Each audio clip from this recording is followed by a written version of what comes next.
Բարի լույս, այսօր ապրիլի 13-ն է երկուշաբթի։ Երեկ գիշեր այստեղ Կարապի լճում իսկական իրարանցում էր։ Անակնկալ համերգով հանդես եկավ հայտնի ամերիկյան рэփեր Քանյե Ուեսթը, ով իր կնոջ Քիմ Քարդաշյանի հետ եկել է Հայաստան։ Համերգն ավարտվեց հենց լճի մեջ։ Քարդաշյաններն ու Քանյե Ուեսթը մեծ իրարանցում են առաջացրել նաև միջազգային մամուլում։ Գրեթե բոլոր աշխարհահռչակ պարբերականները անդրադարձել են աստղերի այցին, հիշատակելով հայոց ցեղասպանությունն ու ներկայացնելով Հայաստանը։ Տարբեր մասնագետների գնահատմամբ Քարդաշյանների այցը Հայաստան արդեն մի քանի տասնյակ միլիոն դոլարի օգուտ է բերել մեզ։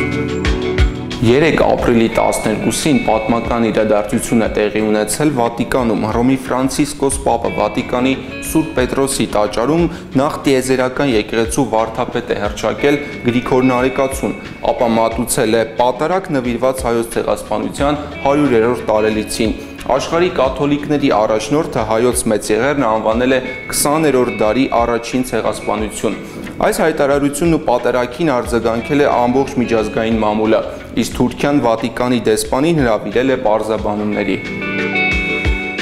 Հայտնի գահերի խաղը հեռուստասերիալի սիրահարները արդեն կարող են հարմարավետ տեղավորվել իրենց հեռուստաէկրանների առաջ։ 3 ապրիլի 12-ին HBO հեռուստաընկերության եթերում տեղի ունեցել գահերի խաղի երկար սպասված 5-րդ եթերաշրջանի մեկնարկը։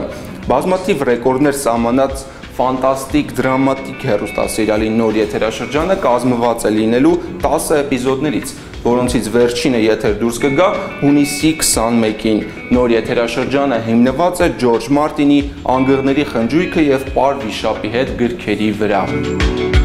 Այսօր ապրիլի 13-ին ժամը 18:00-ին Թումո կենտրոնը հրավիրում է ներկա գտնվելու սկեյթբորդեր Ալեքս Ռեդմեյքերի բացառիկ ներկայացմանը Թումո պլազայում եւ տեսնելու նրա տպավորիչ հմտությունները եւ բացառիկ համարները։ Ժամը 19:00-ին ներկայացմանը կհաջորդի զրույց հանդիպում սկեյթ ֆիլմերի ռեժիսոր Բրեդ Նովակի հետ։ Այժմ ծանոթացեք եղանակի տեսությանը ամբողջ Հայաստանում։